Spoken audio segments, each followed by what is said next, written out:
Hola, muy buenos días. Espero que se encuentren muy bien, que se estén cuidando en casa junto a sus familias para muy pronto podernos ver de manera presencial. En nuestra clase de historia trabajaremos un tema muy importante para la historia de Colombia, la independencia. Un proceso complejo, como lo veremos, que nos permitió liberarnos de España, tener autonomía y tomar nuestras propias decisiones. A partir de este proceso, vamos a nacer como una nueva nación con un nuevo gobierno.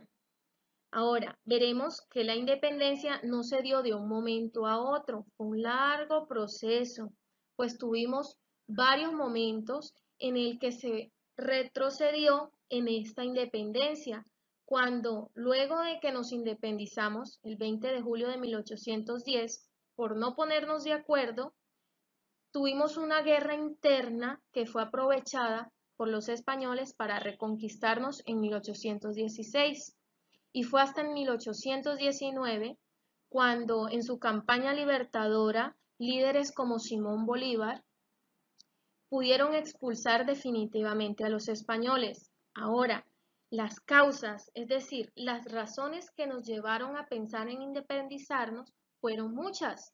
Tenemos el descontento de la población por el alza de los impuestos y otras medidas injustas, ideas como la libertad y la igualdad que vinieron con movimientos intelectuales con la Ilustración, la Revolución Francesa que buscó implementar estos ideales de la Ilustración, la independencia de los Estados Unidos que fue un modelo a imitar, es decir, mostró que sí podíamos independizarnos y se quiso seguir o emular.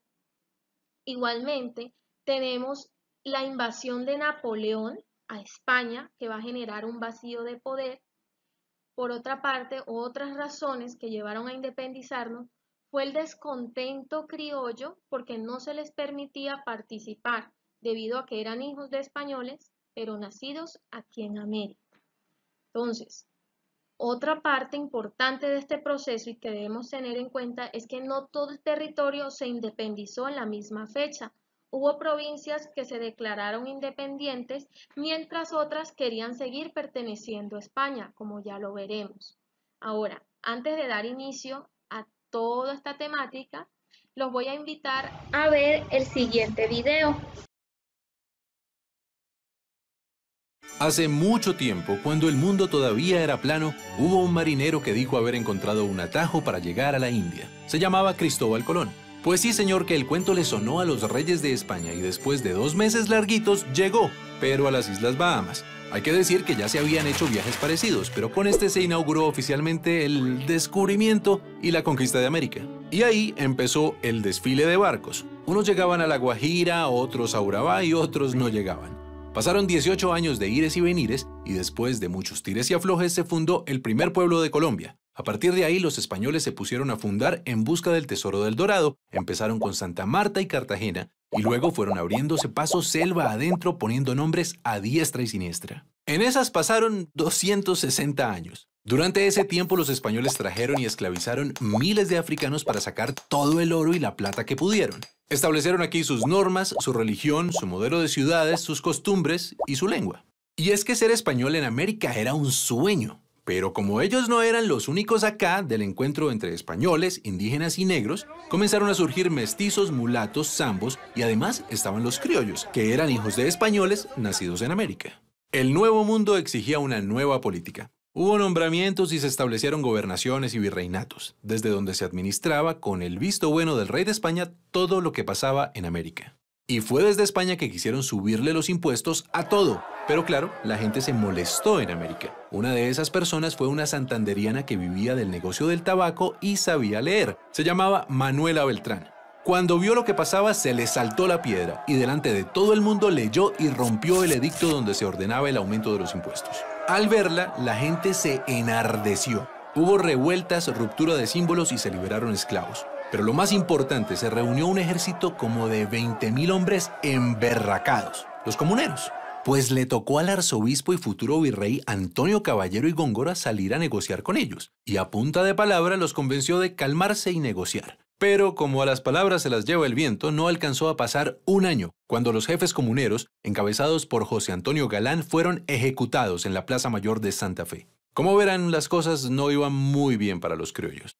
Mientras tanto, en Europa, las ideas de la crítica, la razón y la experiencia comenzaban a ganar fuerza. A ese giro histórico y filosófico se le llamó Ilustración, y hubo una gente muy estudiosa que ayudó a difundir estas ideas entre los criollos de América. Pero las ideas no era lo único que se movía. Militarmente, Napoleón Bonaparte quiso ser el dueño de Europa y para lograrlo invadió España, depuso a Carlos IV y luego encarceló a su hijo, Fernando VII, y en su reemplazo puso a José I, más conocido como Pepe Botellas. Y claro, los españoles se levantaron en contra del nuevo gobierno y se organizaron para representar a su rey prisionero. Fue en este contexto que los criollos aprovecharon para reclamar sus derechos. Llegó entonces el 20 de julio de 1810. Los criollos sabían que un delegado de la Junta Gubernativa de Sevilla, que se llamaba Antonio Villavicencio, venía del Virreinato de Quito a Santa Fe a pedirles que aceptaran la autoridad de la Junta Española. Y nada de aceptar, lo que ellos querían era montar una junta propia. Era viernes, día de mercado en Santa Fe. La plaza estaba llena de gente. A las 11:30 de la mañana, un grupo de criollos liderados por Antonio Morales y su padre Francisco fueron a la tienda de don José González Llorente a pedirle prestado un florero para decorar la mesa de un banquete en el que atenderían a Villavicencio. Se dice que Llorente, bien grosero, no se los prestó por criollos, pero también se dice que la escena fue un montaje para alebrestar al pueblo, que estaba hasta el cuello con los impuestos y solo necesitaba una excusa, aunque fuera un florero. Y se armó el despelote. José Acevedo y Gómez se declaró a sí mismo tribuno del pueblo. Se convocó un cabildo abierto y se constituyó la Junta Suprema del nuevo Reino de Granada, por medio del Acta de Independencia firmada a las 6 de la tarde del 20 de julio de 1810. ¿Y a don Llorente qué le pasó? Hubo que meterlo a la cárcel ya que la gente lo quería linchar. También se despojó del poder al virrey Amario Borbón, quien terminó preso en la popa durante 2 meses, hasta que lo devolvieron a España. Al ver esto, muchos españoles quisieron volver a su tierra, pero ahí no acabó la cosa. A partir de ese día hubo 9 años de enfrentamientos que terminaron el 7 de agosto de 1819 en la Batalla de Boyacá, donde los criollos afirmaron por fin su independencia. La independencia de Colombia fue un proceso. Tomó por lo menos 13 años y no fue cosa solo de colombianos contra españoles. Una mala caricatura es creer que en 1810 todos los colombianos gritamos ¡No más España! Y que en 1819, en la batalla de Boyacá, por fin logramos la victoria nacional. Falso y falso. De hecho, el llamado Grito de Independencia del 20 de julio dejó un acta en la que se seguía declarando fidelidad al rey. ¿Qué? Sí. Lo que ocurría en ese momento era esto. Napoleón Bonaparte se había tomado España, despojó al rey Fernando VII de su trono, a nuestro rey del momento. El pretexto era entonces formar un gobierno autónomo, pero que desconocía la autoridad francesa. Por eso esa paradójica primera declaración de independencia. Y ahí no terminan los matices. Entre el 14 de junio y el 18 de julio de 1810, Cartagena, Cali, Pamplona, Socorro y Mompox crearon sus propios gobiernos, entre comillas, independientes. Es decir, antes de ese bogotano 20 de julio que hoy conmemoramos todos los colombianos como Día Nacional. Es más, la primera ciudad en borrar las comillas fue Cartagena, el 11 de noviembre del año siguiente, cuando se declaró solemnemente a la faz de todo el mundo, Estado libre, soberano e independiente. De verdad, verdad, sin corona, ni España, ni nada. Y otros después hicieron lo mismo. Pero claro, no era suficiente que la gente de la Nueva Granada, como se llamaba esta tierra en aquel entonces, dijera que se iba a gobernar solita. Después de que España pudo quitarse a los franceses de encima, mandó en 1815 a Pablo Morillo, con todo un ejército, a recuperar lo que creía suyo. Y hubo muchas guerras y fusilamientos. 4 años después, el 7 de agosto de 1819, saldría victoriosa una campaña libertadora que arrancó en los llanos de Arauca y Casanare y terminó en Boyacá. Esta fue la verdadera independencia, pero del centro del país. Otras regiones y ciudades importantes como Pasto, Popayán, Santa Marta, Cartagena y Riohacha o seguían fieles al rey o estaban dando la pelea, y finalmente se liberarían cada una en su momento en guerras que llegaron al menos hasta 1823. Cuando el triunfo del almirante Padilla en la batalla naval del lago de Maracaibo puso fin a la amenaza española en el Caribe y selló la independencia de Venezuela. Entonces, así vemos que las fechas no fueron solo 2, sino que hubo un proceso de varias guerras y en distintas regiones. Sin embargo, la historia todavía es más compleja, pues parece que en todo caso estuviéramos hablando de colombianos contra españoles, pero sería más preciso hablar de patriotas contra realistas, es decir, los que querían una patria independiente contra los que se mantenían fieles al rey. Y ese es un cuento muy distinto, porque realistas no eran solo los españoles, entre ellos también había criollos, indígenas y esclavos, porque encontraban mejores condiciones para ellos bajo el mando del rey. Y del otro lado, de los patriotas, por supuesto, había criollos, indígenas y esclavos, pero se les sumaban extranjeros, ingleses, franceses e incluso españoles. Y apenas hasta ahora empezamos a reconocer también el papel de las mujeres que fueron al campo de batalla disfrazadas de hombres, o como voluntarias que seguían a los ejércitos como espías, de costureras, enfermeras o cocineras. Cada región tuvo sus matices y sus tiempos, sus propósitos y sus combatientes, unos más notorios que otros, algunos quizás enterrados en el olvido. Como se mencionó, varias fueron las razones que llevaron a buscar la independencia. Una de ellas fue el descontento de la población, debido a las exigencias en impuestos y controles de la corona española a las actividades de criollos y mestizos. Este descontento llevó a que se generaran unos levantamientos, sobre todo en el centro y el oriente del virreinato. Uno de los más importantes fue la rebelión de los comuneros, que ocurrió en 1781 y tuvo líderes importantes como José Antonio Galán, que pueden ver allí en la imagen ilustrado. Ahora, este levantamiento tuvo su epicentro o su centro en lo que hoy es parte del departamento de Santander, en El Socorro, y se generó por el descontento tanto de mestizos, criollos, indígenas, por el alza de impuesto, el control en el comercio, la producción de tabaco y aguardiente, la no participación de los criollos en el gobierno y la entrega de tierras a los indígenas. Otro suceso que influenció en el movimiento independentista fue el enciclopedismo y la ilustración, que fueron unos movimientos intelectuales que promovieron nuevas ideas, tales como igualdad en derechos, la democracia, la libertad, la división de poderes, ideas que lograron difundirse en la Nueva Granada entre sectores intelectuales, sobre todo los criollos letrados, y uno de los personajes que va a jugar un papel importante en este hecho fue Antonio Nariño, quien en 1794 tradujo los derechos del hombre y del ciudadano, que fueron promulgados luego de la Revolución Francesa, y que traía ideas nuevas en cuanto al gobierno, como que el gobernante debía actuar en representación de la comunidad y garantizar eh, la igualdad de derechos entre los habitantes, algo totalmente nuevo y radical para una colonia española. Por su parte, la Revolución Francesa y la independencia de los Estados Unidos van a inspirar la idea de independencia en los criollos, ya que mostraron, evidenciaron que esas ideas de libertad, de igualdad, de democracia y de derechos sí podían realizarse, se podían volver realidad. Por su parte, sobre todo la independencia de Estados Unidos le va a mostrar a los criollos que sí era posible otra forma de gobierno diferente a la monarquía, que sí era posible, siendo unas colonias, independizarse de una corona. Recordemos que Estados Unidos fue colonia inglesa y que decidieron, debido a descontentos por los impuestos y la exclusión de parte de la corona inglesa, tener autonomía, declarar su independencia en 1776 y en 1778 consolidarla con la creación de una constitución. Esto lo van a ver los criollos como un ejemplo a seguir.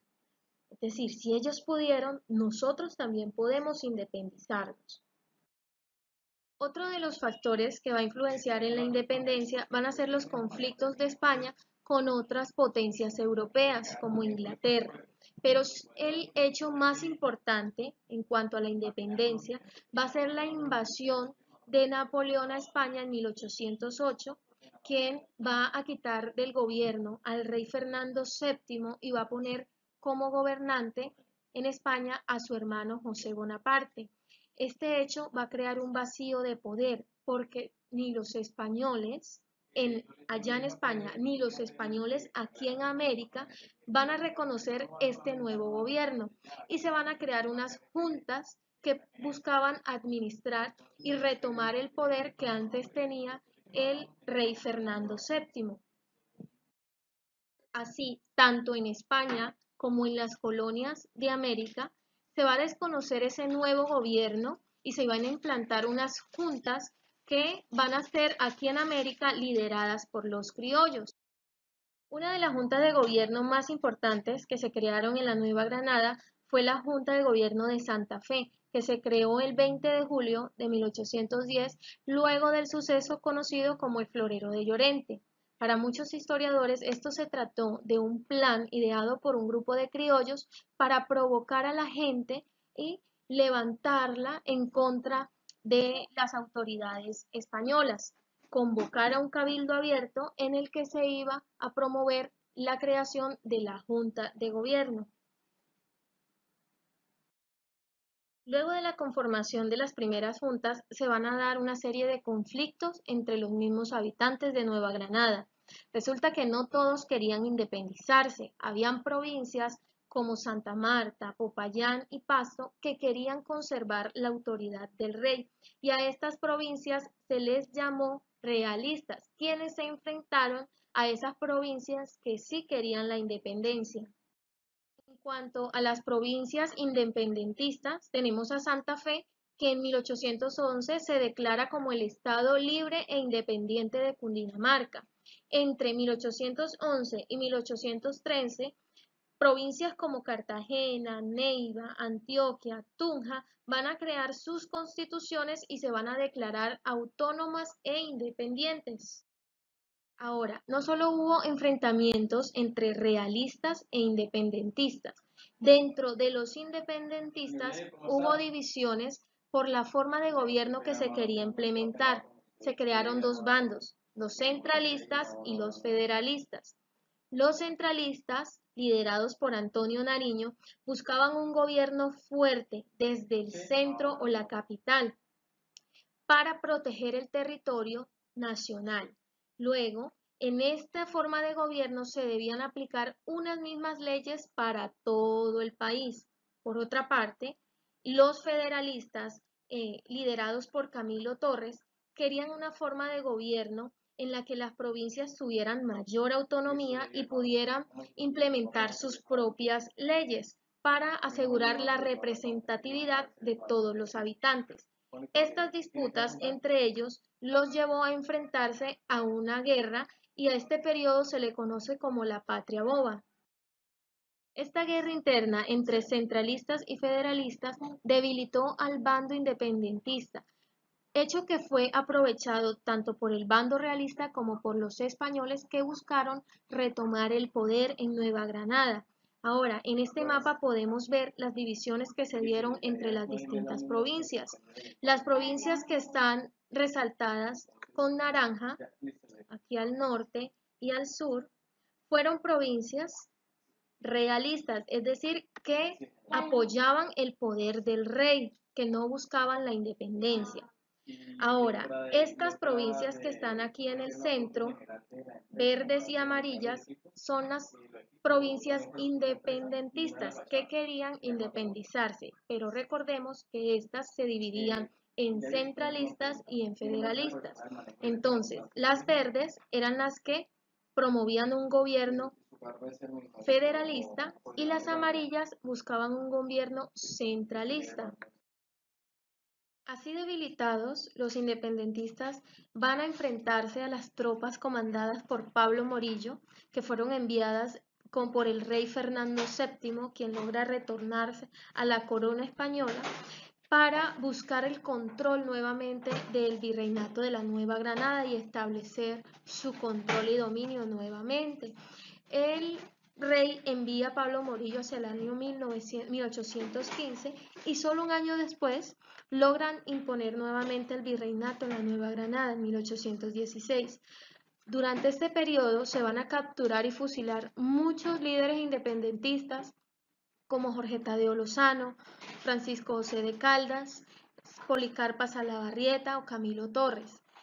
Otros independentistas logran escapar y refugiarse en el Casanare y en Venezuela y desde allí emprender toda una campaña libertadora que va a estar a cargo en cabeza de líderes como Simón Bolívar y Francisco de Paula Santander, la cual va a llevar a una victoria definitiva el 7 de agosto de 1819, fecha en la que se vence definitivamente a las tropas realistas y son expulsados de la Nueva Granada. Muy bien, chicos, con esto concluimos la explicación de la clase de hoy. Espero que les haya gustado, que hayan entendido. Y los invito a realizar el siguiente esquema que resume, sintetiza muy bien la explicación de hoy. Entonces, igualmente los invito a descargar el taller que está allí en la plataforma adjunto y a encontrarnos ahorita por Zoom. Los espero, un fuerte abrazo.